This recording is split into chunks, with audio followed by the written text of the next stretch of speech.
Well, welcome back to yet another episode on the Ace for Waves podcast with me, Annabelle Schneider. I apologize, first of all, for the bit of delay in uploading and recording.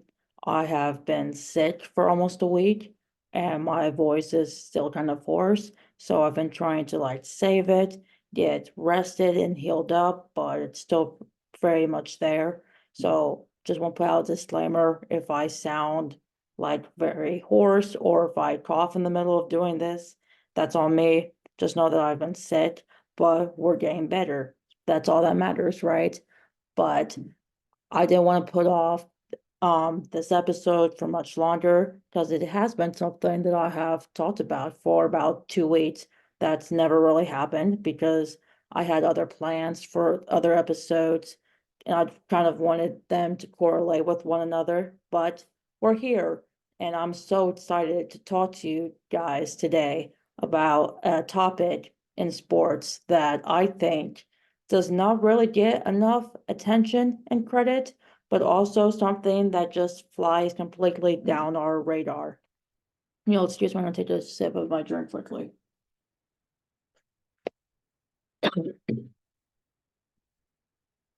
But before we get started with the content I have prepared, I just wanted to take a minute to kind of plug in a new series that I've been thinking about.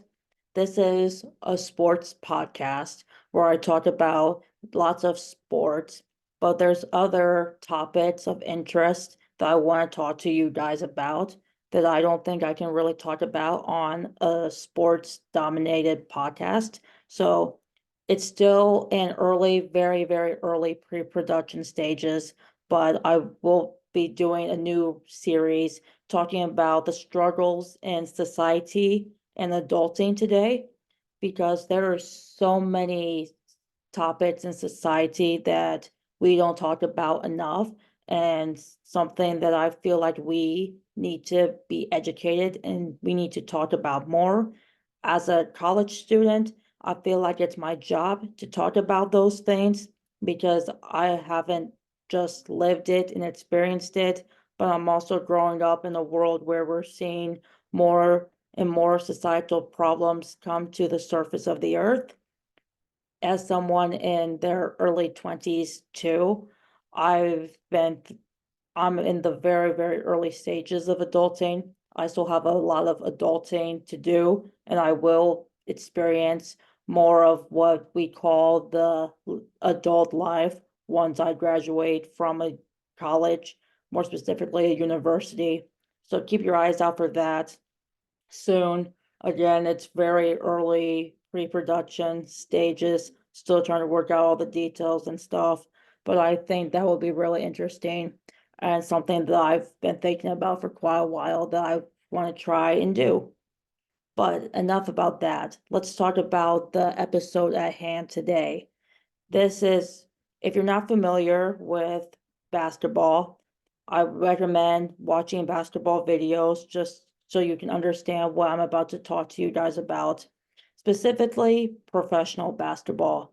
Basketball in the NBA, which is the National Basketball Association. This is just purely male today. So NBA, there is a women's professional basketball league called the WNBA for obvious reasons. But aside from the surface of the NBA, we're going to talk about players in the NBA. You might have heard of some very famous basketball players back in the day, such as Larry Bird, Michael Jordan, Kobe Bryant, etc. Magic Johnson, Kareem Abdul-Jabbar. Those were some of the better basketball players at their time in the 70s and the 80s, maybe even 90s too. But we've been seeing a lot of talent today, more specifically in the 2000s. I would say like peak NBA for and basketball society right now would be from the 2010s to maybe even 2024. So the past 14 years, we've seen a big evolution of NBA players coming to teams, going to teams, getting traded to other teams, the whole package. I feel like it's really hard to keep up now with where one player is going because they seem to get traded every other year. But player evaluation is what we're going to talk about today. I think evaluation in life is good. You need to be evaluated on your performance, and that's just not in an everyday setting. You need to get evaluated in a job. That's how you grow. That's how you become either better employees, better coworkers, and better around the people that you're working with. You can also be evaluated based on school. I think school evaluation doesn't get talked about quite enough either. You need to know your strengths and your weaknesses in school so you can grow and become a better student, but you also better know yourself if you know what subjects you're good at, what subjects you might need help with, and improving on the subjects that might be considered your weakness to have this sense of euphoria, like, hey, I'm not good at this now, but I can get better at it and use it, and just life in general. I tell people this. There's two of the core subjects that you're gonna learn in school that you will take with you for the rest of your life. That is math. You need to be able to do math wherever you go. And it doesn't have to be the complicated math. It doesn't have to be like, the statistics and the calculus, the algebra and geometry. You're not going to be doing geometry in a job that requires you not to use much math. You might use addition and subtraction occasionally, but you're not really going to use, like advanced algebra, stuff like that. And the other subject that you're going to use is language arts. You're going to be reading stuff. No, if you don't like reading, I know there's a lot of people who don't like to read. Me personally, I'm a big reader, so I love books. I prefer, paper books compared to online books. That's just how I kind of learn better. But you're going to be reading, you're going to be writing, you're going to have to be doing resumes and cover letters. Some for journalists, you're going to have to be writing news stories, you're going to have to be typing up stuff.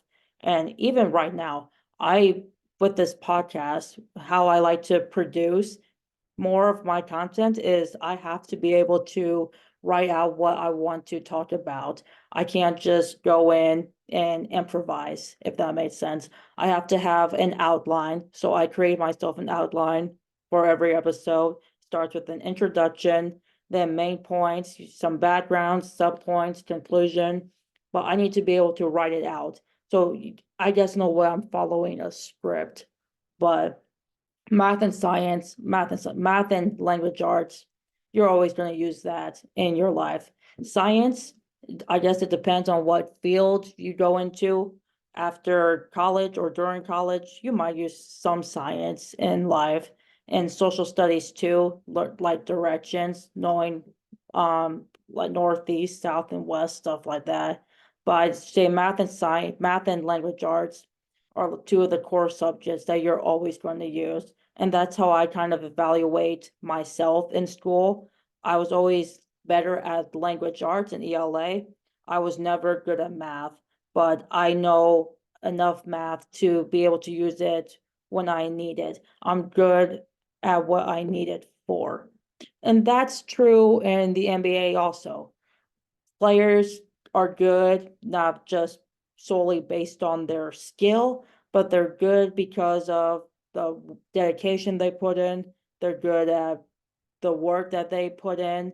The teammates around them can elevate them too to make them the player that they are. And ultimately, it's also how you are able to lead. You might not be a vocal leader, but you can be a quiet leader, lead by example and actions rather than words. So that's where we're going to get started right now. Player evaluation in the NBA. Why do we evaluate players? How do we evaluate players? And are we being like too harsh and too critical of certain players? I'm going to start with a player that I'm sure even if you're not a basketball fan or a sports fan, you've probably heard the name before, LeBron James. He could easily be one of the most influential basketball figures in my time. I'm an early 2000s kid. I know LeBron, I think, reached his peak probably in the mid 2010s, but he's a player. He passed Kobe for the most career points of all time. I believe he's has like an all-time assist record. He's probably closing in on an all-time steals record too, if he hasn't already surpassed that. But LeBron is we know he can play ball. He's a great baller. He also does a lot of charity work outside of basketball. I know he has a family that he tends to a lot, but when you look at LeBron in past years, you would think he's one of the greatest to ever play this sport. If you didn't know of other basketball legends like Larry Bird and Michael Jordan or Magic Johnson, Kobe, all those other guys. LeBron is currently on the Los Angeles Lakers right now. He has won some NBA titles with other teams. He has won with the Lakers. He's played for the Miami Heat, I believe. I think he's played for one other team too. But you just know by looking at LeBron when he's on the court, you can just see that he is going out there. He's trying to do everything, which can also be a bad thing. We can be good at stuff and we can try to be the best that we can be and give it our all, but sometimes it's much worse when you're trying to do everything all at once. And I feel like that's taking away from, your overall production and your overall perception of how people view you. If you're a great 3-point shooter, stick to the 3-point shooter, If you're like a point guard, which I believe is what LeBron is, point guards' jobs typically are to pass the ball to other players to make plays, as I like to call it. They're dishing out most of the assists, but they're also scoring, and point guards can obviously rebound, but that can be said for any really basketball player. The point guards are the ones, they're the leaders. If you, in a way, is I like to describe that they're the leaders. They're the ones controlling the ball. They're the ones, kind of directing the play that the coaches set them up to do, and they're trying to follow the specific play that was drawn up in order to make a basket and make something happen. And that's what LeBron does. LeBron, he scores, he dishes out assists, he rebounds, he gets steals, he does almost everything. But there's also the players that he's playing with that make him and shape him into the basketball player that we all know him to be today. For the Lakers right now, I don't want to sound like critical or harsh in saying this, but if we were to give an honest assessment, I don't think that this year has been LeBron's best year in terms of productivity. We're not seeing the same player that he might have been in past years, like the past 4 or 5 years. But the basketball player is still in him. He's still going out there. He's still balling out. But we just haven't seen, the same spark and the same kind of grit that we're used to seeing him with. And that could be for a multitude of reasons. Maybe the other players are not getting him the ball enough. Maybe he's just not finding, the ways to shoot and score. But Anthony Davis, a player on the Lakers too, one of LeBron's teammates, is another person who comes to mind. He's been having a better season in terms of productivity than LeBron, but they're still on the same team. They're still working together to put their team in the best position to win at the end of the day. And that's what every player's job is. You're on a team not only because you want to go out there and win every game. I know winning is a big reason why people get into sports. They want to be able to say that they were on the winning team and they've won championships and they've won this and that. That's great. I don't want to take away from that because it's true. People do go out and play sports because either A, they're really determined about bragging about something that they accomplished and they want to go out and win championships, or they truly just want to be on a team and work together and help the people around them.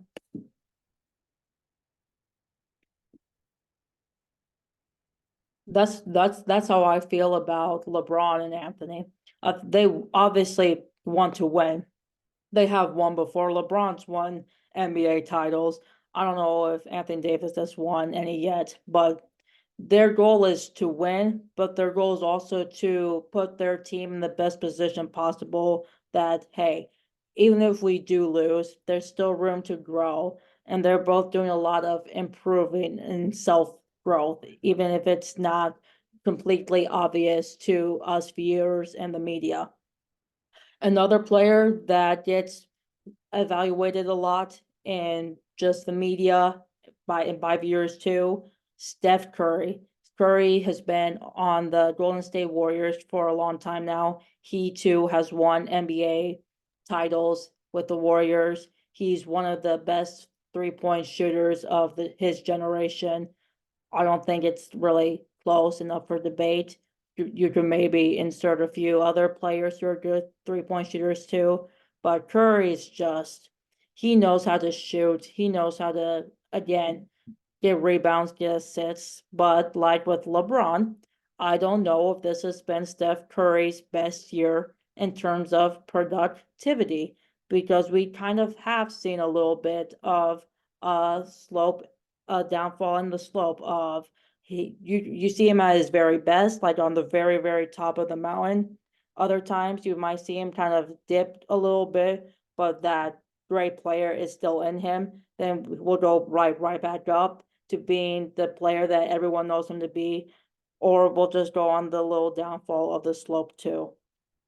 But Curry, he's a great leader, I think, in terms of leading by action and not by words. I have no doubt that he's a good vocal leader for his team.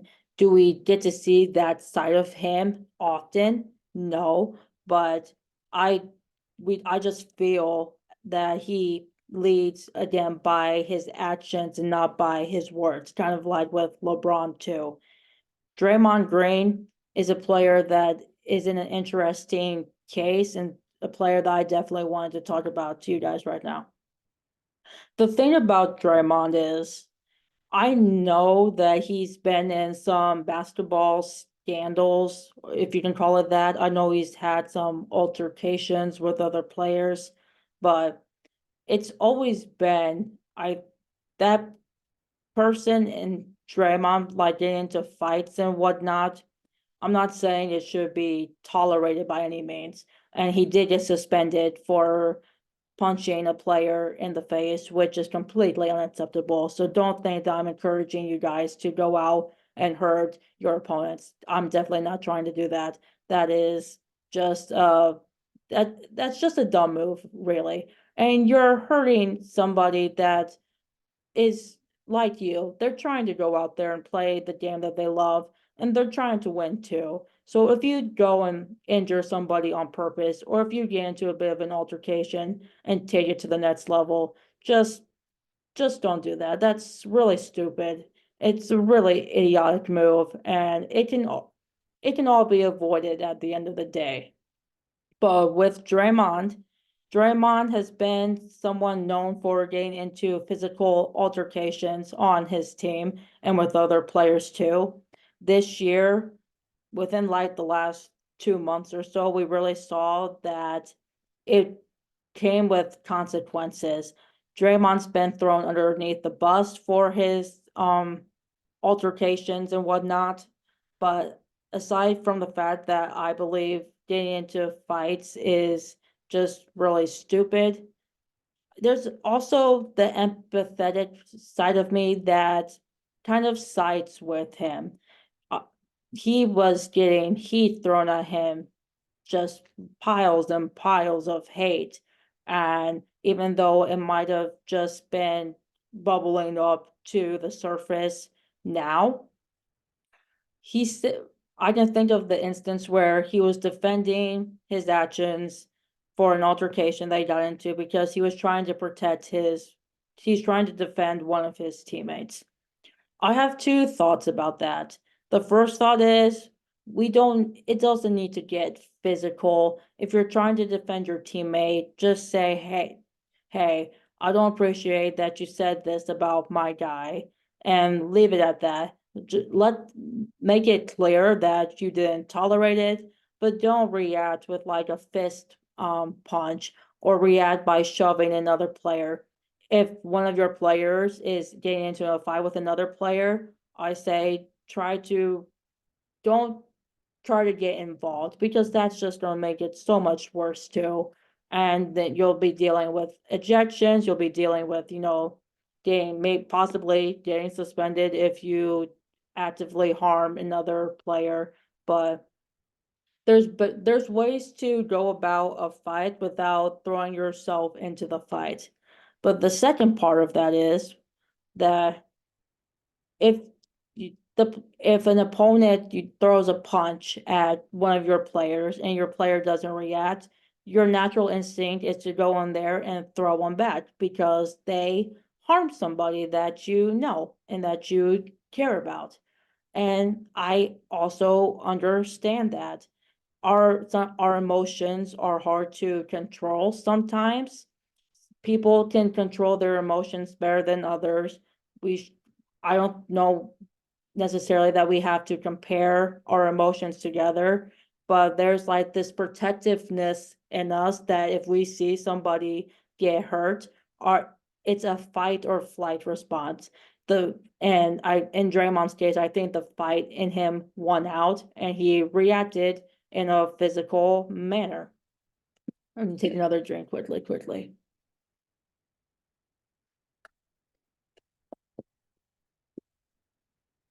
I think that Draymond just, reacted in a fight response. There's the flight response in him, the little bit of the flight, but it was mostly that fight instinct. I'm not saying that I, condemn his actions and what he's done to other players, but if we have empathy for people, I feel like there's an empathetic side in us that, resonates with him, and that's how I feel too. Draymond hasn't had his best year either, and being teammates with Curry too. I know Steph got some heat thrown at him for not being a great leader and coming to the defense of his teammates' actions, but that shouldn't really be his responsibility. When we evaluate players, we evaluate them for the way they play their game. And that's strictly it. And it's been like that for the past 20 years in the NBA. People have always evaluated players based on the amount of points that they score per game. They look at the box stat. They look at the rebounds. They look at the assists, the blocks, the steals, the turnovers. They look at the free throws made and the field goal percentages and all that fun stuff. Nobody's really evaluating them for their leadership. Kind of like how people did with Curry. They evaluate his game. They don't really evaluate what he's done off the court and how he's led his team. Same can be said for LeBron and the Lakers. Same can be said for every team in the NBA, like with Jokic and Nikolai and Luka, all those guys. We evaluate them for their game. We don't evaluate them for how they lead their team off the court and on the court too. We just see the player and the dog in them. One player that I feel we don't evaluate enough for his game, even though he's been in the league for quite a long time now, is Kevin Durant.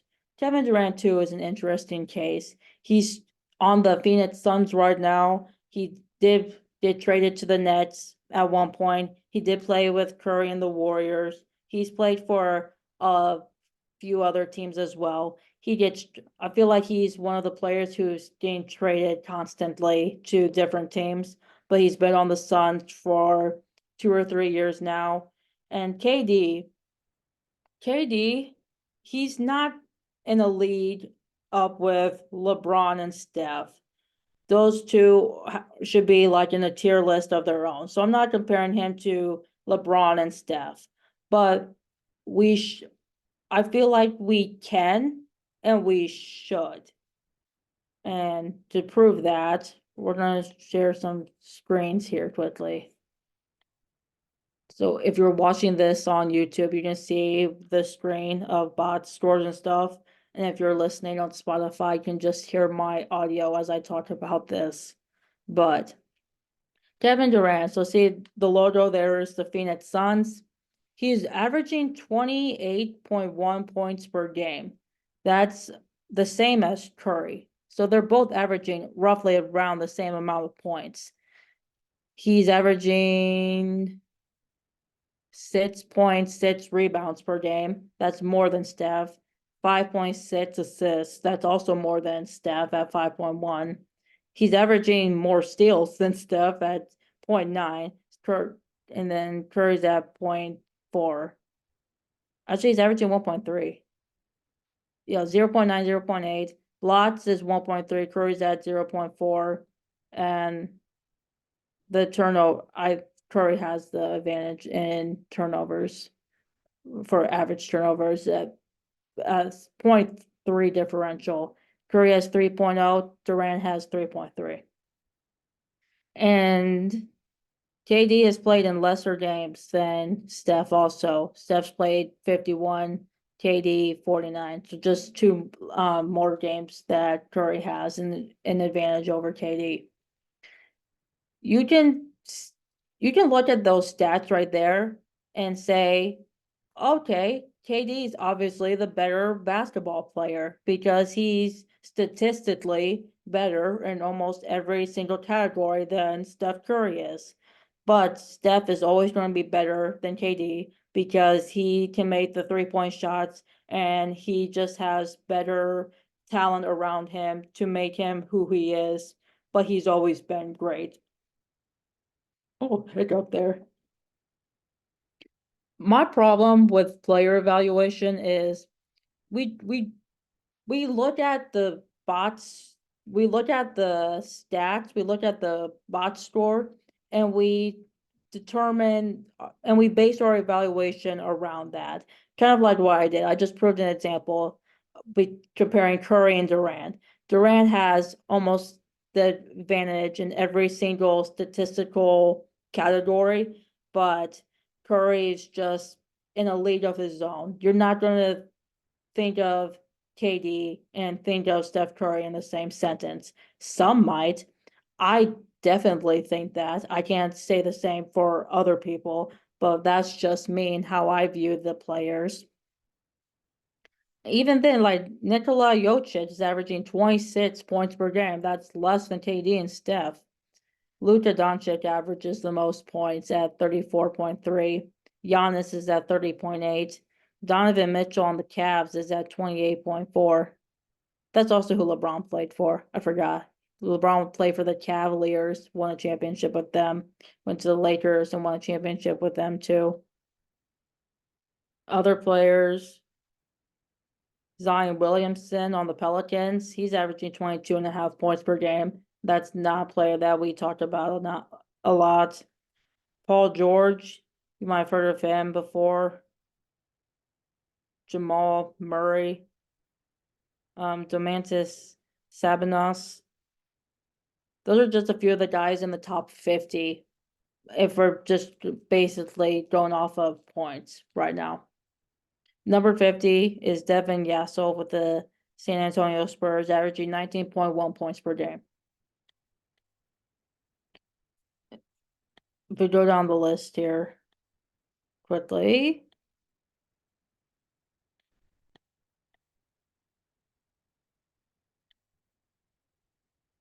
There's a lot of players in the NBA. It ends at 255 with Andre Jackson Jr., but I guess those are the players who don't have numbers right now are the ones who I think are not playing or injury reserve. I have to take a guess. Like Joel Embiid is averaging 35.3 points per game, but he's at the bottom. He did get injured though. So he would actually Joel Embiid would actually be number one in player stats at 35, beating out Luka.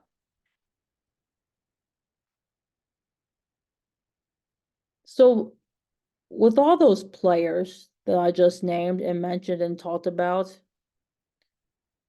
if you some people have opinions and opinions are valid, and I I encourage people to speak on their opinions. I'm not saying that opinions are facts, because that is completely false. You can have an opinion about something, but that doesn't mean it is factually correct. If you want to say something or support an argument, you need to have the facts and the statistics to back it up with what you're talking about.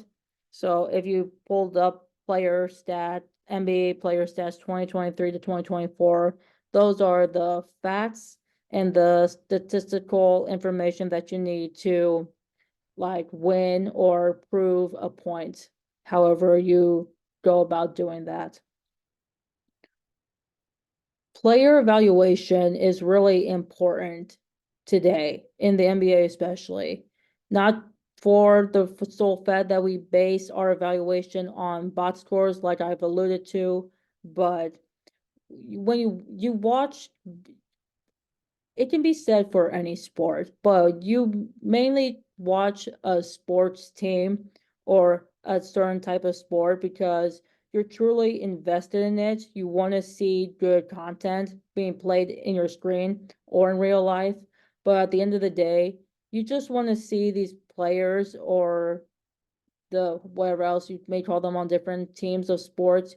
You want to see just you want to see quality, the quantity over quality rule in a way. We've been seeing lots of talent in the NBA right now. There's some young and upcoming promising talent that I feel is going to be around in this league for a very long time. But we're also nearing the end of an era. LeBron's getting up there in age. I don't know how much longer he has left in the NBA before he retires. Steph is kind of getting towards that phase too. KD is kind of getting towards that phase.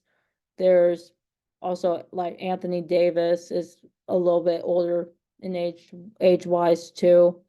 But those are some great basketball players. Those are players that we have seen and watched growing up. Kids dreamt of becoming the next LeBron. They dreamt of becoming the next Curry. They dreamt of becoming the next uh KD too. But we have Luka Doncic, who is a fantastic basketball player. Joel Embiid is a fantastic basketball player. Giannis and Nikola, those are some fantastic basketball players too. And they are going to carve a name for themselves in this league in the next 3, 4, 5 years. I truly believe that. Will they be the same as some of these other good, really great basketball players right now? Maybe. Can we put them up in the same tier list as some of these very fantastic basketball players? Maybe. I would lean towards no at this moment in time, given the fact that LeBron and Curry, KD, Anthony Davis too, Draymond, all those guys have accomplished a lot in their careers and could very well be recognized as the next greatest of all times in our generation. Even going back to old talent too, there wasn't a lot of player evaluation in the NBA back in the 70s and the 80s and 90s. Michael Jordan with the Chicago Bulls is a player who got evaluated a lot. He won multiple championships with the Bulls. He had great talent around him too. He had a player in Scottie Pippen. For like Scottie was a really good player back in his time. Kobe too. Kobe was a really, really great basketball player, and it's unfortunate that he lost his life the way that he did. Even guys like Magic Johnson, Larry Bird, those are two, Kareem Abdul-Jabbar, Wilt Chamberlain as well. Those are some basketball legends. Can Curry and LeBron and some of these other players get to that level of, legendary and even like GOAT status? I just said GOAT status, but I think you guys know what I mean when I say that. It's very well possible, and they can. It's just that basketball in the 70s, 80s, and 90s, it's not the same as basketball in the 2010s and the 2020s. Basketball has grown and basketball has evolved over the years that the NBA has been around for. There wasn't really a 3-point shot in the NBA way back when. There were mostly 2-pointers, which makes those players who held like the all-time scoring records that much more impressive, considering they did not have a 3-point line at the time. They all just counted for 2 points. Nowadays, we have the 3-point shooter. So if you shoot behind the 3-point arc and you make the basket, that's a 3-point shot. It's worth 3 points, compared to if you stay in the paint on a basketball court. Here, picture this, guys. So if you have no idea what basketball is, just imagine a rectangle. So I like to describe it. Do you have a rectangle here? Just divide the rectangle in half for a second. So you have like 2 squares. One square is blocked off for one team to shoot and score. The other side is blocked off for the other team to shoot and score their baskets.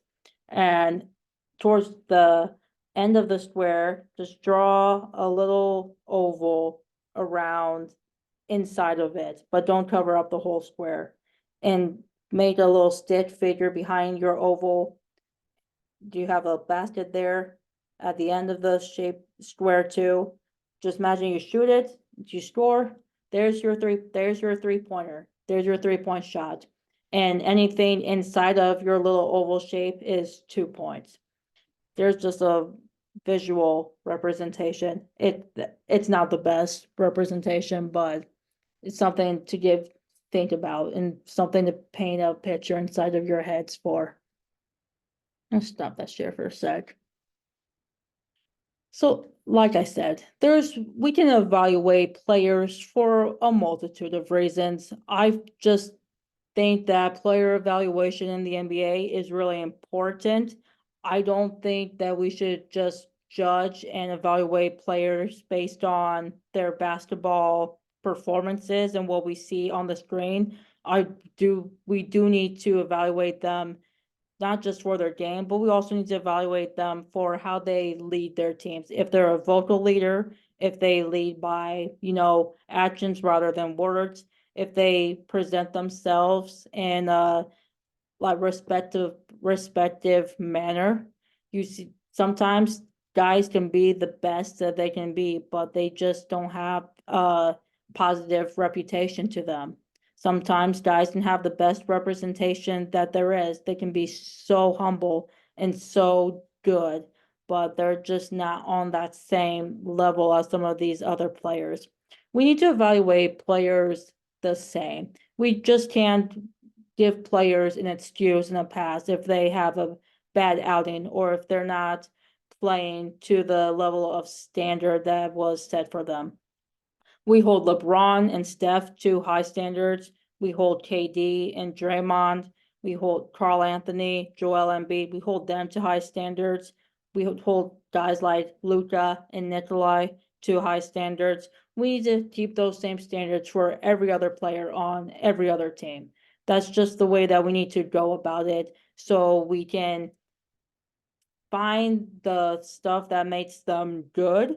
We need to find the stuff that they can improve on, and find the stuff that can elevate them into even better versions of themselves as players and as people.